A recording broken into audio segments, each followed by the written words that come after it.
Today we're going to review an article that was published in Psychology Today about an interesting, fascinating potential treatment for one of the most serious, most concerning mental health conditions that we have right now, schizophrenia. Right. Years ago, maybe 2 years ago now, you and I, we've seen many children who have explosive outbursts, rage attacks, impulsive aggression. Several years ago, we just out of the blue said, because you were doing some nutritional studies, and we talked about the ketogenic diet because it's one of the hypotheses that we pursue is that explosive outbursts are subcortical discharges. Correct. Okay, there's some evidence back in the 70s that these are subcortical, almost seizure-like activities, but they occur at a subcortical rather than cortical level. Right.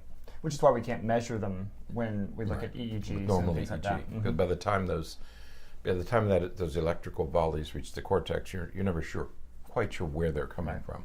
So it's been hard to localize. So it's pretty theoretical.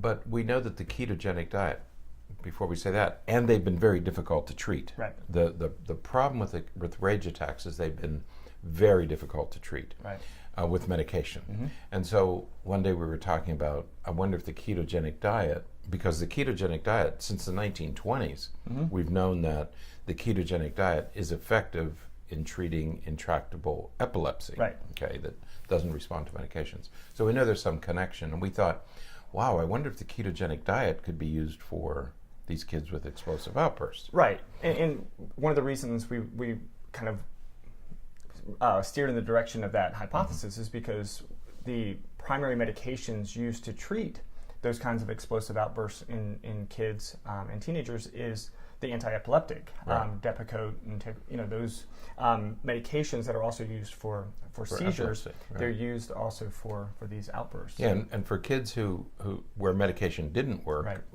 physicians would frequently move to the ketogenic diet, because it seemed to have some ameliorative effects, symptom reduction. Okay? So we thought, wow, I wonder if it would work for these kids. Very hypothetical, sort of.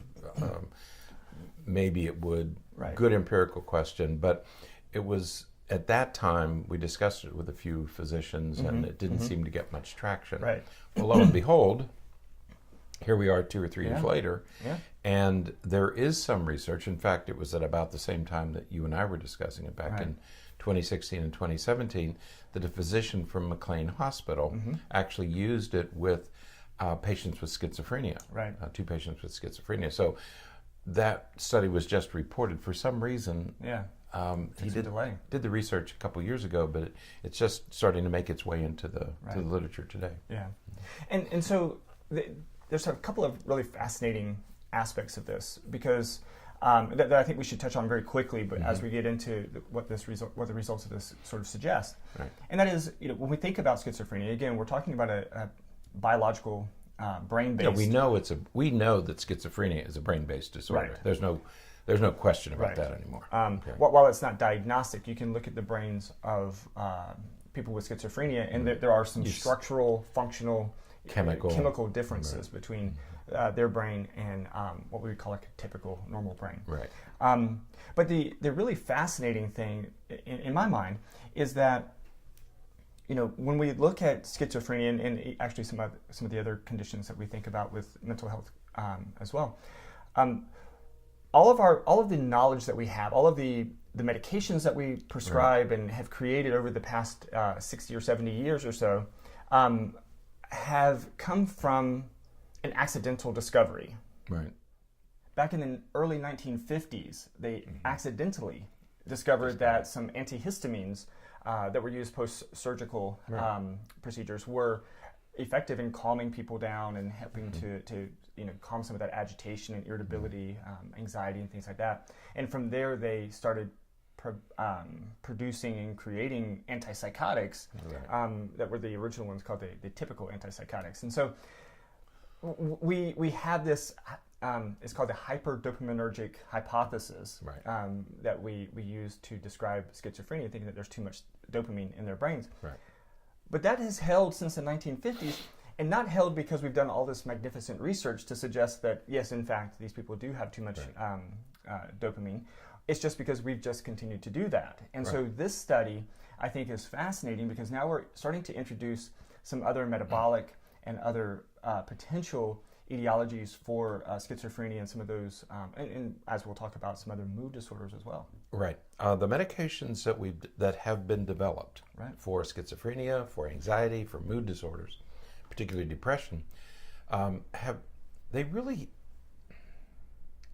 are effective in a certain percent of the population. Okay. But they really have had limited efficacy. There are some recent studies with antidepressants where if you consider the placebo effect, they're only effective with about 10 or 20% of the patients used to treat. Exactly. Even with ADHD, which is in a sense much easier to treat, you're still only getting about 60 to 70% efficacy with those medications. Yeah. And it's far less with the mood disorders and anxiety disorders. It's been disappointing results. And so, and I've always been just discouraged by that, by the fact that we, in cardiology and in all these other areas of medicine, we do this really intricate work to discover what medications, what type of medications, what type of chemicals are really effective in specifically treating what we're looking at. And in psychiatry, we just kind of, psychiatric disorders are so much more complex because the target organ, the brain, is so much more complex. I mean, you take heart as a single muscle. The liver is a single organ. The cells are the same. The brain has 1,000 different kinds of neurons in it and hundreds of different chemicals. And it's been very difficult to specify. We've tried. We call them designer drugs. We've tried to become more specific with our treatments, but it's been frustratingly difficult because of the complexity of the brain. So we have these drugs, and there are two problems. One is they have limited efficacy, and I'm especially discouraged by the antidepressant medications because it takes so long to know whether they're effective or not. It takes weeks or months to know whether they're effective, and then they don't work, so you try another one. But the other problem is side effects, because what happens, particularly with the antipsychotic medications, is you have this rapid weight gain that is associated. With the older antipsychotics like Haldol and those sort of drugs, you have cognitive slowing and tardive dyskinesia, movement disorders, because the idea is if you have excess dopamine, you soak it up, you absorb it, but then if you absorb too much, then you get movement disorders like Parkinson's. That's what we see with Parkinson's. So you have limited efficacy, and you have some pretty significant side effects with many of these medications. So there's this movement today toward non-medical treatments of these disorders. And we were very encouraged that ketogenic diet was one that holds some promise. So we wanted to report on what are they doing with it, what have the results been so far. And perhaps it shouldn't be too surprising that we're seeing some of these studies come out, because as we have the one from Psychology Today posted. The author of the article is actually one of the researchers. One of the researchers. But as we were looking into this, there's actually many more studies out there, all over the world. articles from all over the world talking about the same thing, not just with schizophrenia, but with depression and bipolar disorder and some anxiety, other areas. Right. And it perhaps shouldn't be too surprising, because for the past 10 or 20 years or so, we've known that certain fatty acids, for example, omega-3, for example, has been really effective and is encouraged to be used in people with agitation and some irritability. It's been shown that omega-3 may help decrease the prevalence and intensity of psychotic symptoms even. And we've known that for the past 10 years or so. So, when we look at the ketogenic diet, we're talking about a diet that really decreases the number of carbohydrates and relies instead on ketone bodies as the primary fuel source for the brain. Right. And when done correctly, and we'll talk about what correctly means in just a moment, when done correctly, the ketogenic diet is going to give you a lot of really healthy, good fats, including those omega-3s that your body really needs to be effective and efficient in working and functioning. Right.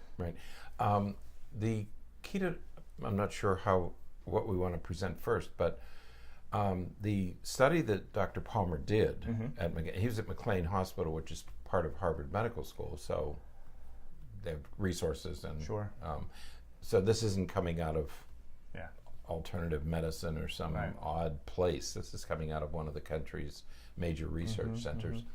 And he did a study with 2 patients. There were 2 people in their 30s, a 31-year-old which is a limitation. Woman. I mean, to be honest, Right, but we're just beginning, right? And a 33-year-old male, and both have schizophrenia. Both were overweight because of medication side effects. Both have been treated for years. And so he put them on this ketogenic diet, and typically it's 80% of your diet comes from fats, about 10% from carbohydrates, 10% or less. And this protein thing is something we should probably discuss because the proteins are the variable here. Right. They restricted their carbohydrates to 30 to 50 grams per day, which is pretty low. Right. I was in the hospital recently and had to have steroids for some breathing treatments, and they put me on I guess it messes with insulin steroids, and so they put me on a restricted carbohydrate diet, 60 grams. Yeah. It was hard to do 60. Right. I was in a hospital, so it didn't matter. But it doesn't take much to get to 60 grams. Right. I mean, you can get there in a hurry. Right. And so 30 to 50 grams of carbohydrates is pretty low. Right. Okay. And so what you're doing is you're forcing your body to burn fats. You're consuming fats and you're forcing. And so your major energy source comes from fats rather than carbohydrates. Right. And as you mentioned, the protein thing, the issue here is that this is what differentiates a true ketogenic diet from something like the Atkins diet, where the Atkins diet, you can eat as much meat. That's what, in essence, that's what they advocate. Just eat as much meat as you can. Right. You're cutting down the carbs, but you're consuming a lot of protein. Right. And there's some issues and concerns with consuming too much protein. And so, the typical percentage that I will go with or recommend is 75-25. So you have 75 from healthy fats, 20% from protein, and about 5% from carbohydrates. So you go 75-25. Right. Okay. And that's one that you can maintain a little bit easier. But getting started, that's where you so 5% is really low. Right. But what that does is that also keeps your protein low enough to where because sometimes if you're too low on protein, your body will not go into the ketosis, and you'll have some problems. Are you saying 25% of your total caloric intake from protein? Okay, because you can also do a gram to kilogram ratio. Right. I was talking to a guy the other day who said he eats 1 gram of, I don't know whether it's carbohydrate, for every kilogram, for every pound. Right. So he weighs 173 pounds. So he eats a gram for each kilogram. Right. Okay. But you have to convert. Right. And so what is it? So there's a conversion that you'd have to do. Okay. Right. 2.2 pounds. Right. You would take you would divide by 2.2. Right. Your weight by 2.2. So, but it's important, and the reason we're fussing over this is that the protein is the important variable here, because if you eat too much protein, what happens? So it's called gluconeogenesis, and so the protein can be converted into glucose. So it's just like you're eating protein or carbohydrates. Carbohydrates. Right. So you have to be careful, because you called a keto flu. Right. And then you can get you get one of those side effects that people talk about. Well, I felt like I had the flu. That's how they describe it. When I started the diet, you're probably consuming too much protein. Okay? And it's easy to do. especially if you're drifting toward an Atkins diet, right. Which is different than a ketogenic diet. Right. Okay, right. So be careful of protein. Right. But what you want to do is you want to stop using carbohydrates, and you want to start using fats as your major source of energy. Yeah, especially like avocado oil and coconut oil. Yeah, those are really good fats to consume. Really. When people talk about good fats, that's what they're talking about. Yeah. And if you think of the Mediterranean diet, which has fatty fish and nuts and the sort of fatty vegetables, avocados and those sorts of things, that may be the benefit of the Mediterranean diet is you have a lot of good fat in your diet. So when these researchers put these two patients, and then again there's these other studies that have done similar with patients with not just schizophrenia but also bipolar disorder and depression and anxiety, they found that as their bodies began to function off of the ketone bodies, as they were working through ketosis, many of their psychiatric symptoms began to remit. Right. Even though these people had chronic mental health issues, these symptoms started to remit. Right. And it's fascinating because we're not exactly sure what the mechanism is yet, because again, it's the whole digestive process is incredibly complex, and at a molecular level, it's almost impossible to keep track of because there are so many pieces. Right. You have brain, you have parts of your brain and parts of your gut and parts of your small intestine, your large intestine, all of your internal organs, your liver, and everything is involved. So it's been very difficult to tease out exactly what is happening. Right. But one of the most fascinating to me is that there is some hypothesized mechanism of the ratio between GABA and glutamate. Right. And this is something we teach in our psychology courses all the time, that GABA is the brain's primary inhibitory neurotransmitter. Right. Glutamate is the brain's primary excitatory neurotransmitter. They have to be balanced. And they have to be balanced. And so what it may do is it may favor GABA over glutamate. Okay. And that would be a fascinating finding because those are, I mean, you can take GABA, Neurontin is a medication that is you can increase it that way, or you could increase it through diet. Right.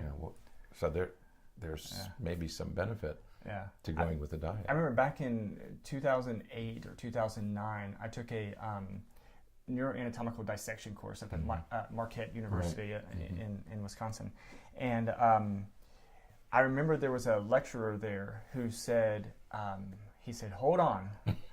Because we were talking about schizophrenia, he said, "Hold on, because we have this dopamine hypothesis that we've been working from, but everything is going to start moving towards glutamate." And he said that about 10 years ago.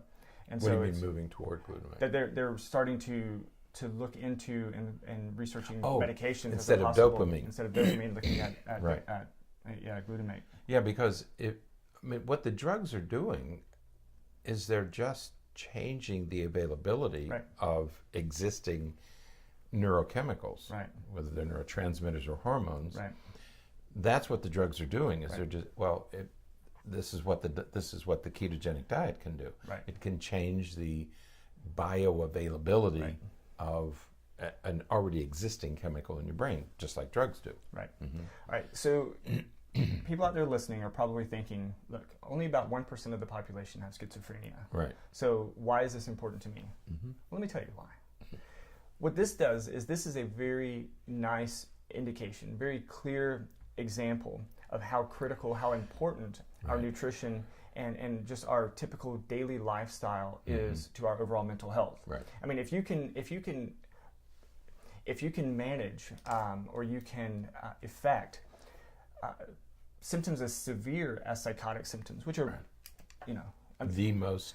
When you think about the medications that they use to stop psychosis, the fact that you can change somebody's diet to elicit such a change, it just kind of blows your mind a little bit. It really does, right? And so to think that adjustments to your diet can make profound changes with that, imagine what it can do if you're a person who struggles with anxiety or stress, or that you have you have periodic depressive episodes. imagine what just taking better care of your overall health through your diet and exercise and sleep habits, imagine what that can do to those symptoms. Well, it is alarming in a sense, because when you think about the average diet, right, particularly what children eat, okay? When you think about what a kid eats every day, starting with pancakes or waffles or cereal, or those are all carbohydrates, and you put syrup on it, and you drink cocoa, and so you have, and people say, well, it's the sugar. It's probably not not sugar. Sugar's a culprit, right? Okay, but it's part of a larger mosaic, right? Okay, and well, we forget that those simple carbohydrates that make up the pancakes and the cereals and things like that those simple carbohydrates are sugar. They're sugar. There's no other word for it. Sugar is a carbohydrate. It's a simple carbohydrate. I mean, it's the same, it functions in your body the same way. And then they drink sweet tea or soda. And how many kids are drinking soda all day? Or they drink... Or juices. Juice. Apple juice. All those things are filled with sugar. Right. And but sugar's only part of the map.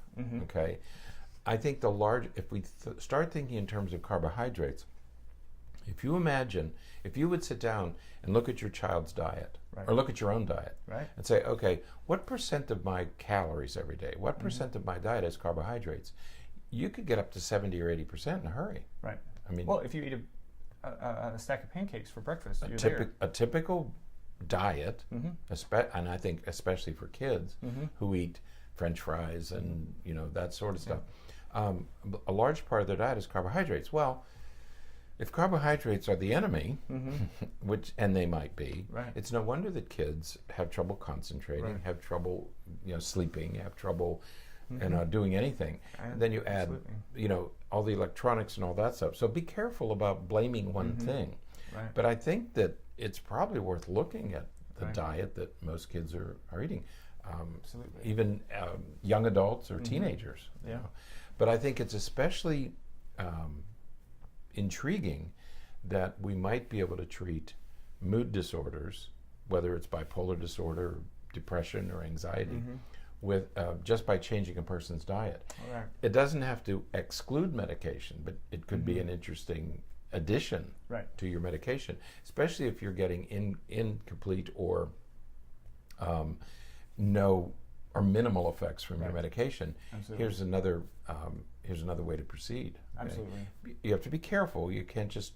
I mean, you probably got to talk to somebody, either a dietitian or call here, talk to us. I mean, we've been doing this for a few years, but consult with somebody, and make sure you get the right, because you don't want to mess around with that protein ratio. Right, especially if you already have some other medical issues like diabetes and some other heart conditions and stuff like that. You want to, especially if you're on other medications, you want to check with your physician about that first. Right. But generally speaking, watch your diet, watch what you're consuming, just be mindful of what you're fueling your body with, because whatever you put into your body is what your body's going to use to function. And if you're putting in, a poor diet, your body's going to function poor. It's going to function poorly. As Dr. Korn said, it's like stubbing your toe every day. You wouldn't want to do that. And by ingesting these large amounts of sugars and carbohydrates, you're in effect stubbing your metabolic toe every day, your digestive toe. We need to have her back on the show. We do. She's written another book, and she's done some more work. But the thing to remember about these disorders, whether depression, anxiety, even schizophrenia, ADHD, one of the things to remember is they're not just a chemical imbalance. Right. Okay, we used to, people say depression, well, you don't have enough serotonin, or schizophrenia, you have too much dopamine. While all of that is true, it's not a sufficient explanation.